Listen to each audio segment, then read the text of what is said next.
welcome to this week's Tarot Thursdays. This is going to be for the month of July, so I'm going to start with an advice card that applies to all of us, and this is the guides directing where we should put our attention as a collective for the coming month, so what we can focus on to be united. And then I'm going to have a card for each sign of the zodiac, and they're always going to be listed in order. So it starts with Aries, Taurus, Gemini, and then it ends with Pisces. So you can listen through if you want to hear the tarot scope for a friend or family member, or you can just skip ahead to approximately the place where you'll find yours and just listen to the card that's for you. So let's get started. So the general advice card is the adjustment card, and this is the Thoth deck or Thoth deck that I use. And astrologically, this card is represented by Libra, which is the sign that has to do with balance and harmony and justice. Now, you can see the scales in this card are perfectly symmetrical, right? So when we have things of equal weight on both sides, we find that kind of point of tension in the middle. And we're being called in the coming month to find that gray area between points of polarization. So during the pandemic, we saw a lot of us taking very strong positions, whether it was related to pandemic policies or politics or different divisive issues that had us each, setting up camp, right, in our specific viewpoints.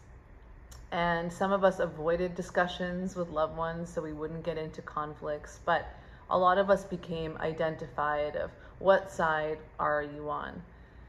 If you dig deeper into most conflicts and most areas of polarization, let's say in politics, you understand that there's a lot of gray area.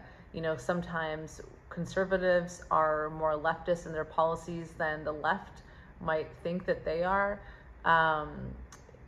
Same thing with the left. Some of their policies can be more conservative than they realize.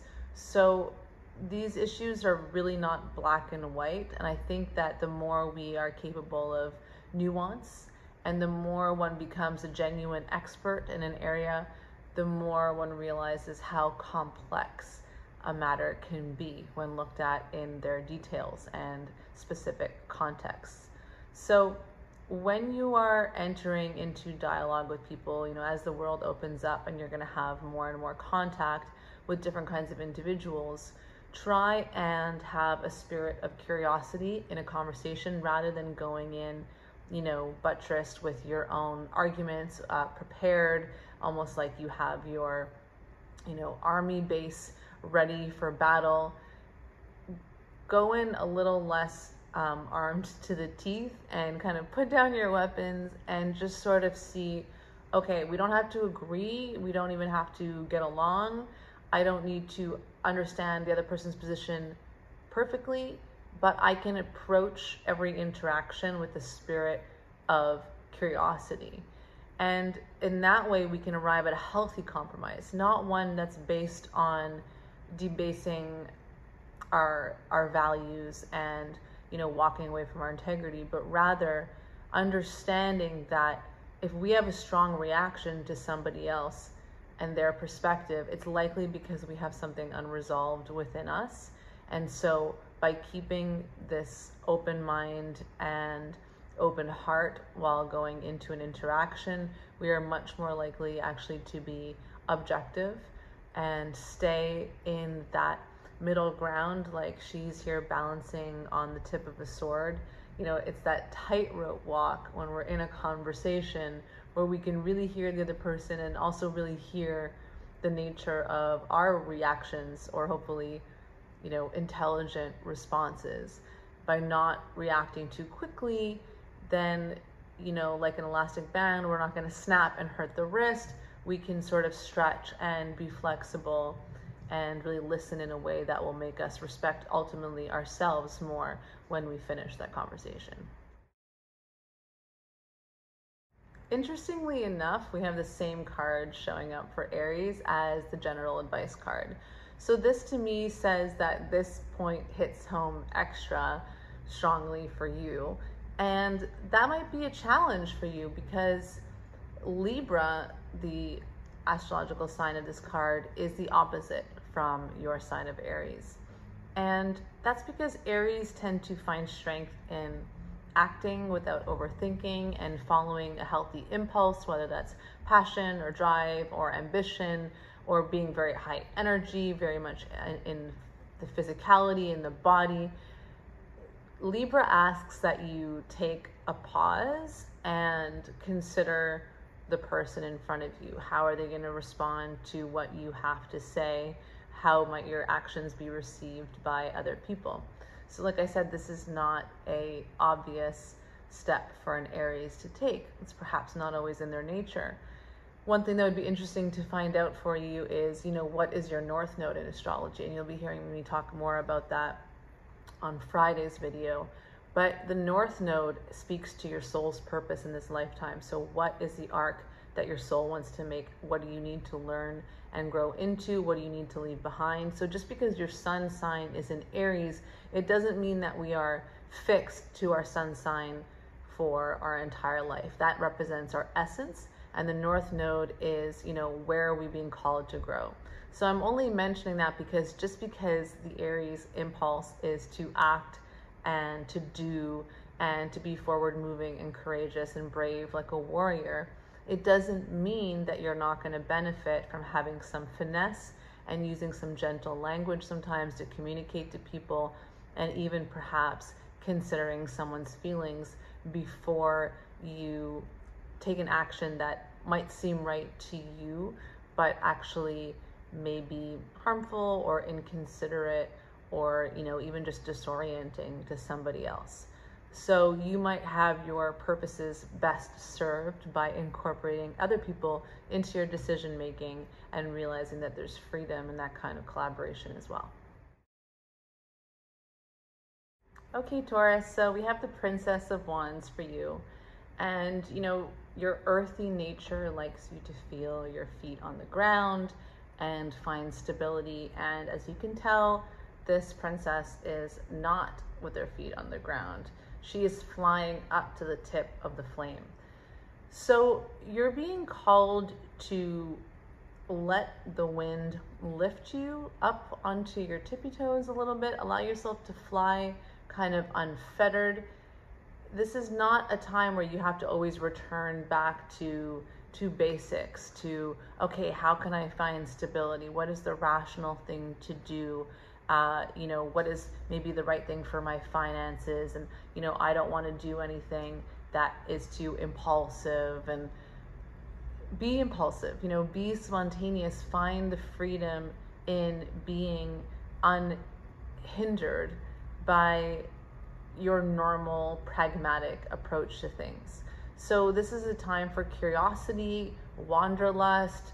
If you have to walk home from somewhere, take the long route, take the little alleyways, and even if that feels a little scary, feel that thrill. Don't take the road that you travel most often, because it's going to keep producing the same results and it's going to keep you in a kind of automaton behavior. So you want to feel a little unfamiliar and uncomfortable and put yourself in situations and take on certain attitudes that might almost feel like you're trying on a new outfit or a new role. It might feel like acting at first, just to be free of your persona and be a little bit more risque and spontaneous. If you have to feel like you're just trying on a mask, do that. And once you find that freedom, like when we're dressing up for Halloween, sometimes it can feel so liberating to put on a costume, because once we put it on, we can actually feel more like ourselves when we're not so identified with our primary persona that we kind of cling to in order to feel like a stable person. So loosen up on that identity a little bit and don't be afraid to try new things, even if it's a little frightening. So for Gemini, we have the Fortune card. Now, as you can see on this Wheel of Fortune, sometimes the animals are on the top of the wheel, sometimes they're hanging down sideways, and sometimes they're literally upside down. And I think this is a great metaphor for not becoming too identified with wherever you are in the cycle. So are you on the upswing or are you on a little bit of a down? We tend to take too much credit, whether we are up or down, in how things are going in our lives. So let's say things are going really well. We start to feel like, oh yeah, look at what I've done, what I've accomplished, all the efforts that I've put in. My ego has got this taken care of. You're giving yourself a pat on the back. You might even have some fear, thinking, what did I do to get here? How can I repeat it to get the same result? What if I lose this streak of good luck? And then on the other hand, when things are feeling really shit, you might be thinking, I knew I was messed up. I knew I did everything wrong. I knew I was broken. I can't do anything. And so we become overly identified with the power of our own egos, whether things are going well or they feel like they're going poorly.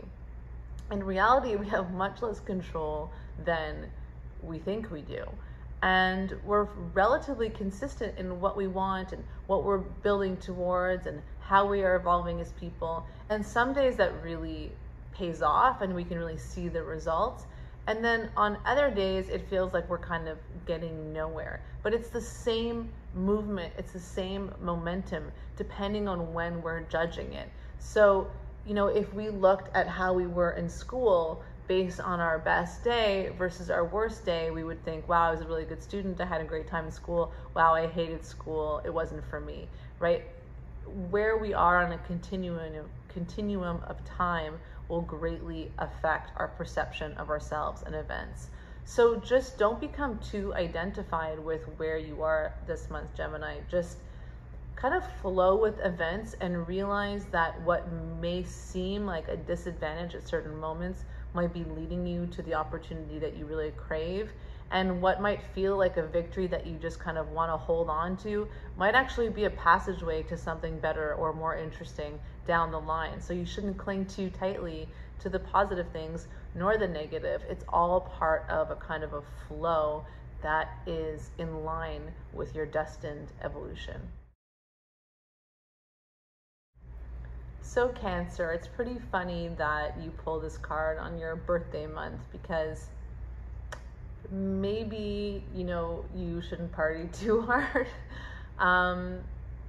Look, it's great to celebrate. It's great to have fun. It's great to throw your concerns to the wind. But when we pull the debauch card, this is short for debauchery or débauche in French, there is an implication that we could be using fun or pleasure or celebration as an escape from the more mundane or restrictive elements of our reality. So if you have some kind of addiction, it might not be to substances, or, alcohol or drugs or cigarettes. It could be to TV, it could be to food, but it could also be to work, and to trying to be perfect or trying to be everything to everybody and spreading yourself too thin. Addiction really is anything that brings us to a feeling that kind of makes us either feel validated or just numbs the discomfort of existence or of any kind of pain or trauma. It's an attempt to not feel. And I just don't want you to take the escape hatch this month. It's better to sit with an uncomfortable feeling and allow it to express itself and bubble up to the surface, rather than to try to cover it up with shopping or distractions, or even just keeping yourself really busy. Cancer tends to be a sign that likes to fix up the home and host people and have their loved ones close and make sure everything is clean and homey. And it's great to nurture your environment and your closest relationships, but don't do so at the expense of your inner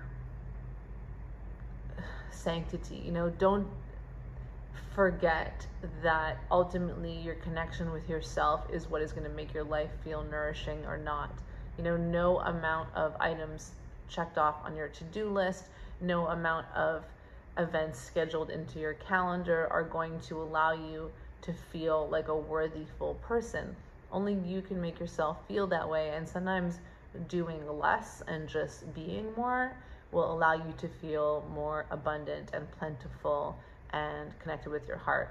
And then you will really appreciate the things in your life with a greater sense of simplicity and empowerment as well. Leo, we have works. So as far as summer vacations go, you don't get a full free pass here, because you are being asked to apply yourself to something and really, I picture your energy like gasoline, and you're really filling the tank of whatever project that you need to apply yourself to. It could be a home improvement project, it could be your vocation, your career, something you're doing for work. But you will find your fun and your freedom and your creative expression through the eye of the needle of the tasks you have set for yourself in terms of action-oriented doing. So, you're not going to find that summer restfulness by lounging around by the pool. Sometimes we have to really work hard at something so that at the end of the day, we can really put up our feet and feel that satiation, that sense of completion. And that's what you're being called to do at this time. So this card is represented by Mars in Capricorn. And Mars is the planet of action and being a warrior and a doer and having a lot of physical stamina. And Capricorn is the sign of the patriarch and the boss and the CEO, and the impact that you have in society as a boss. So your leadership role will be fulfilled by being in the trenches a little bit right now. And even though it might feel like grunt work sometimes, you'll get the accolades you deserve as a culmination of the work that you do. So it might look like you're on a task by task basis and you're looking at things on a small scale and where does this lead and what I'm doing really significant and important. It will be at a later time. You're earning the authority that you crave. You just don't see it yet, but that's where things are headed, and it'll feel really rewarding when you get to it. It's so funny, Virgo. You have the same card as last week. So whatever work you were doing around your house, it's not finished yet. You have to keep decluttering and sorting and, tidying up and making sure your plants are in the right soil and have enough water. And is there anything that you need to repaint or, revarnish? Is there like a home improvement or decorative project? Remember, you're not just doing this to knock things off a to-do list in a kind of calculating Virgo-esque fashion. The Queen of Discs wants you to feel like you're bathed in luxury, because she's looking back at this arid desert and she's remembering all of the hardship that she went through so that she could now feel like she's in this plentiful, abundant, luxurious, natural environment. So I don't want you to see it as just getting things done. I want you to see it as, how can I make my environment feel as nourishing and special to me as possible? It's almost like an adult version of being treated to an ice cream cone. When a kid wants to feel pampered, they get a toy or an ice cream cone. What does an adult get? Maybe they clean up the bathroom and then take a bath with candles and use a really nice cream on their skin. The idea is that when we take care of our environments, it helps us settle into a state of relaxation and self-nourishment. And when we don't, we tend to see little piles of evidence of our self-neglect in our physical environment, whether it's just, crumpled clothes in a corner, or, a cardboard box of stuff that we haven't sorted through that could be nicely placed in folders. Our environment is a reflection of that self-love. And so by taking care of those little details, you're actually just creating space for more pleasure and enjoyment within your, personal and private space that's really yours. And really, a home is meant to be a container for experiences and not just a place to sleep, work, and eat, and then do. So try and see your domestic situation as an opportunity to relish in sensual pleasures, and whatever you need to do to your physical environment to make it feel that way, do it. Hey Libra. So we have a little bit of a call to arms here. We have the luxury card, and this card is a little deceiving in its title because it's a bit more of a challenge than it sounds. So the luxury card is asking you to look at where in your life are you allowing maybe some kind of one-sided relationships? Where are you perhaps receiving more love or attention or tenderness or affection or any kind of, attention that's focused on you from a person? In what relationships is that a little lopsided, so that maybe you're actually receiving more than you're willing to give? And there could be a couple of reasons this happens. One is we don't really want the person in our life anymore, and they keep wanting to give to us, and they're trying to pull us in, and they want to feel connected and make sure that you're committed and you're going to stick around, and you're maybe not that interested in investing more into the relationship, but you don't know how to cut it off. So you're kind of trapped in this receiving mode where you don't really have the heart to say, like, stop giving to me, but you're not really willing to put in any more than you already have. So don't guilt or shame yourself about it. Just sort of say, I've given this relationship what I can, and I'm not really willing to give it anymore, but I shouldn't leave the door open for them to continue to give in this one-sided manner. How can I readjust their expectations in a way that's more realistic and sustainable for me long term? Another way that this can manifest itself is, what if you have gotten accustomed to this person? This could be a motherly energy. So we have moon in Cancer astrologically, and the Cancer is the sign of the mother, and the moon is also the sign of the planet related to motherhood, and in terms of it being a very feminine element. And mother is the perfect example of someone that is always there for us, and sometimes we can take that for granted. We know we can kind of call them, and this is for those of us that are lucky to have had a good relationship with our mothers. It's not the same for everybody, obviously, but a mother relationship can manifest in many ways archetypally. It doesn't have to only be a biological or even adoptive relationship with an actual parent. It can be we mother our pets, we mother our partners, or sometimes we're mothered by them. We have motherly relationships with friends, or even bosses and coworkers. So there's different ways that we sort of nurture each other as caretakers. And with caretakers, we sort of become accustomed to them being there, and we don't really feel like we need to earn their respect anymore. And sometimes we even forget to reciprocate. So for the month of July, Libra, look at your relationships and see where have you become accustomed to someone's attention, and are you really feeding this relationship in a way that is nourishing to you and to that intimacy? Do you either want to take a step back, or do you actually want to step up a little and offer a little more and kind of tip the scales of the balance back to your Libra state of harmony and equality? Scorpio. Okay, so we actually have a Scorpio sign in your card for the month of July. This is the disappointment card. Now, before you start to catastrophize, this doesn't mean that you're going to be disappointed. On the contrary, it means that you are prophesizing that disappointment is coming. You know what? I better not even try this. It's not going to work. I shouldn't get my hopes up. It's not going to be the way I thought it was going to be. So Mars here wants to act, wants to take a leap, wants to be impulsive in a healthy way and try new things and take a jump into the unknown and do and get and act and not overthink.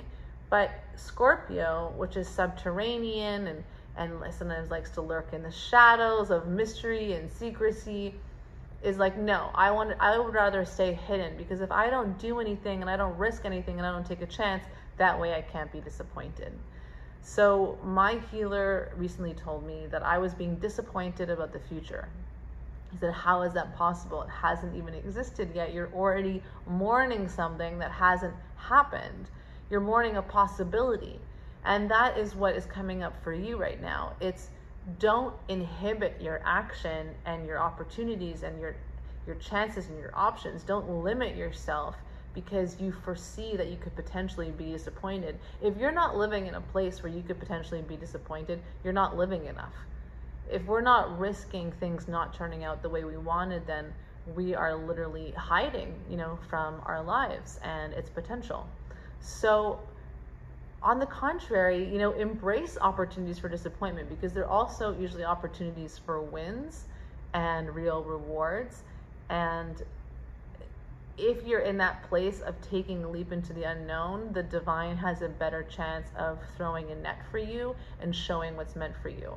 We learn more by rolling up our sleeves and getting our hands dirty and getting involved and trying things and experimenting. Let's say you're dating, you're gonna learn more quickly the kind of person that you're meant to be with if you're out there dating and saying, not that, I like that, a little bit of that, but not with that kind of a person. Oh, this person would be good if they had a job or whatever. You start to refine what you're looking for when you're out there and you're getting involved, rather than sort of sitting at home and thinking, well, I'm going to wait till the perfect thing comes along that I'm sure is going to work, which will never happen, and then, I'll get involved.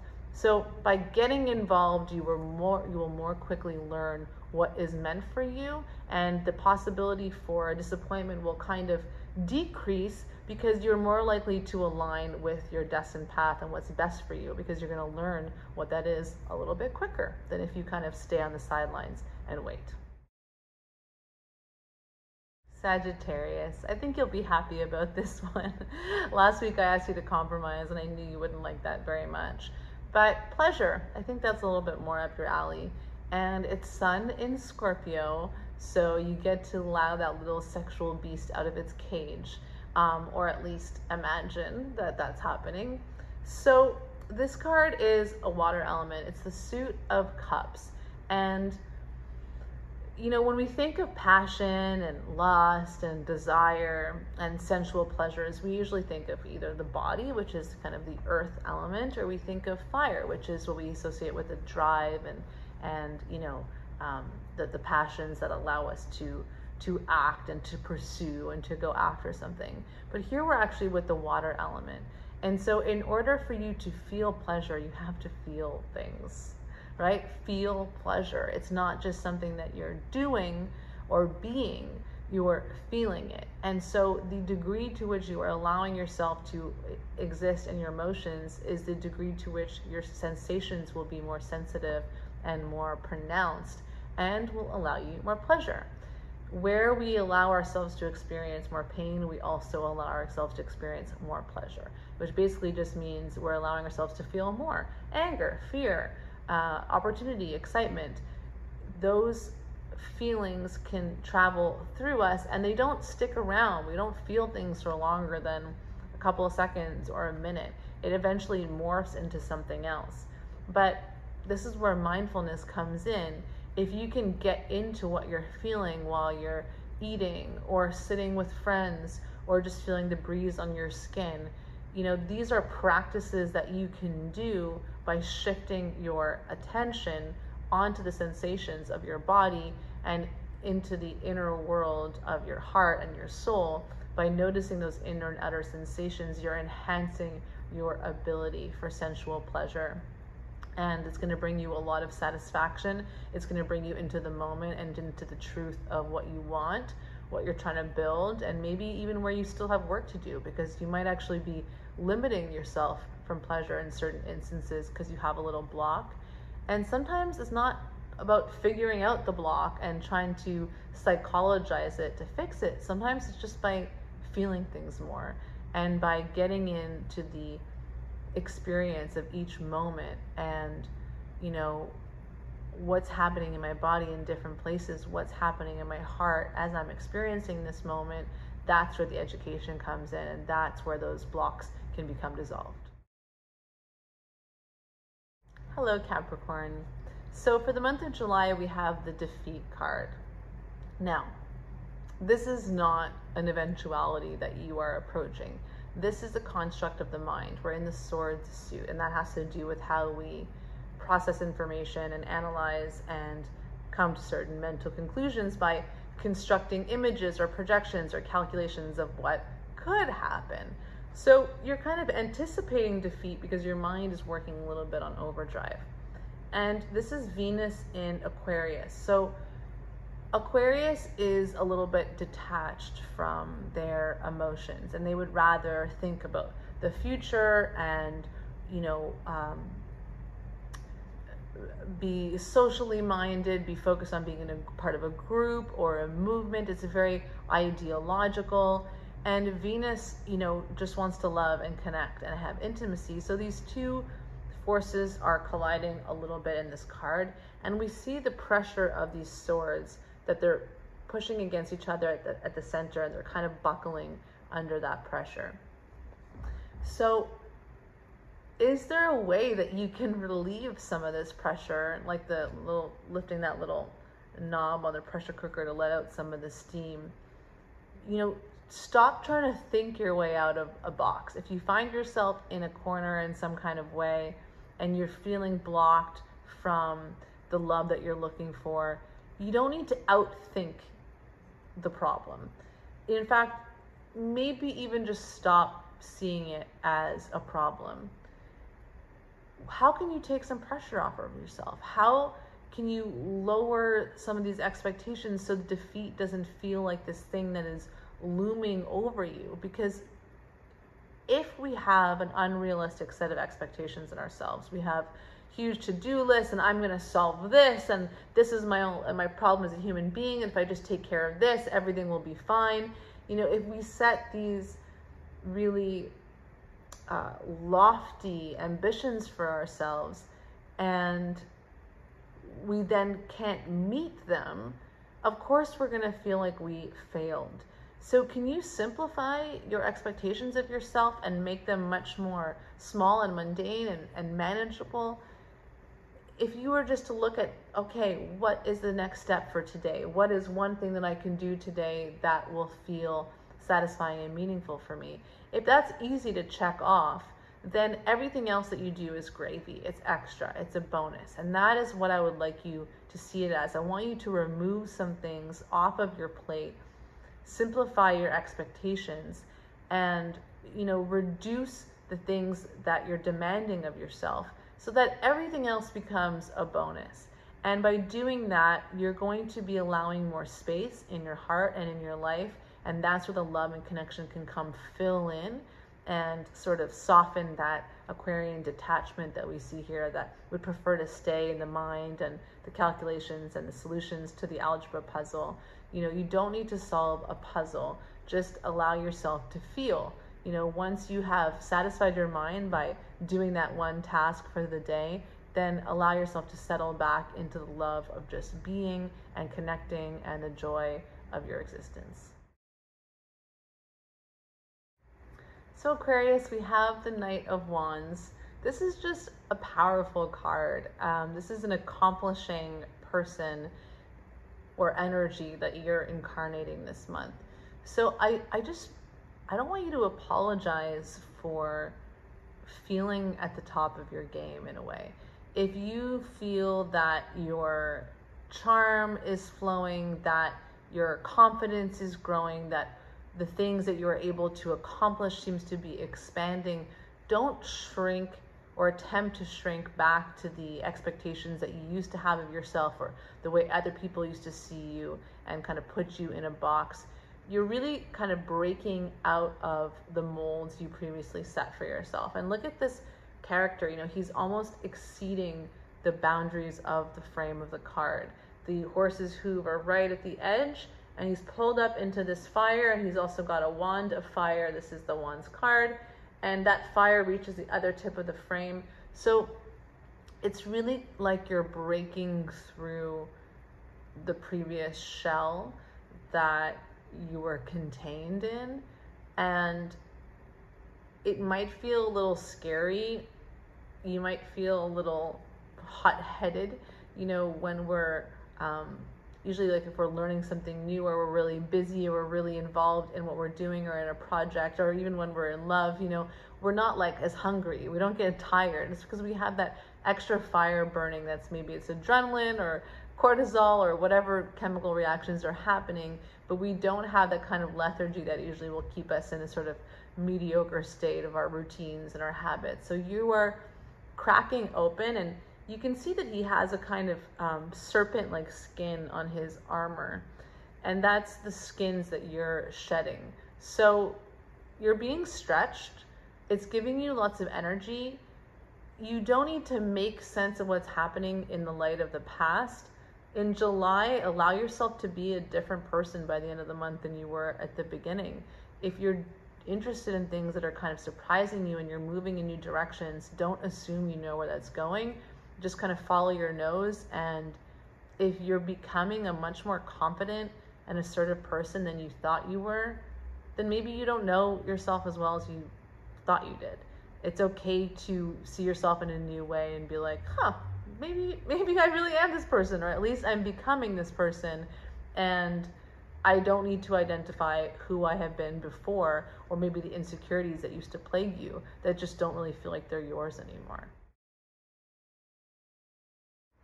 So Pisces, we have the Princess of Discs here, and this is in the Earth suit, and I always think Earth is beneficial for a Pisces, that kind of that grounding and shoreline that we need for the ocean of our element. And I say we because I'm a Pisces.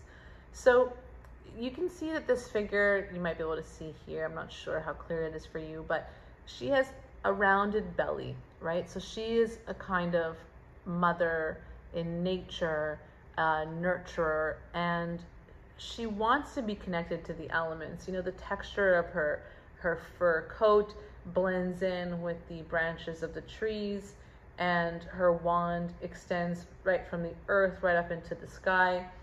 So there's this element of really wanting to be integrated with your environment. And this can be with nature, literally being more connected with nature and being immersed in the forest and the ocean and the sand and the mountains, you know, just really connecting to those natural environments. But it can also be wanting a sense of family. So this month you might be focused on literal family. You know, it could be, you know, having a baby, or wanting to have a child, or wanting to settle down in a partnership, or connecting with relatives. But it could also be your chosen soul family, and rebuilding and reknitting that community with friends or neighbors or whoever it is that you want to maybe create a new little society with after this time of isolation. It's almost like we get to choose our families again, and like the fabric of our social lives. And I think it's very important for you to have that sense of belonging. And that is what's coming up right now, is you want to be part of something larger. So maybe there's some changes that you need to make yourself more available for that kind of deeper connection and that camaraderie with others. Do you need to make more space for connecting time, social time, hosting or visiting people, or just keeping long distance communication with them? Do you need to make some changes in your life to shift energy away from some relationships that don't help you foster that community, or that maybe block you from having more connections? And can you also visualize maybe you don't have that soul family configuration, or that local community, or the being connected with nature? Maybe you don't have that yet, but can you imagine what that could look like? And, you know, whether that's making a mood board, or collecting images on Pinterest, or writing a list, or even just writing stream of consciousness, imagining what it would be like. Start to put the pictures together of how that could take shape, so that you're at least sending those messages out there of, you know, what is this little world microcosm that I want to create? What is the natural habitat I want to live in and day out? And now is the time to start conceiving of that in a really genuine, heartfelt way. Thank you everybody for listening. I hope that you've enjoyed your July tarot scope, and please let me know in the comments if you resonated. Don't forget to subscribe. It's really a great way to show support for the content that I'm going to be bringing you every week. and send it to your friends if you think it might be relevant to them. And as always, I appreciate you tuning in, and I'll see you very soon.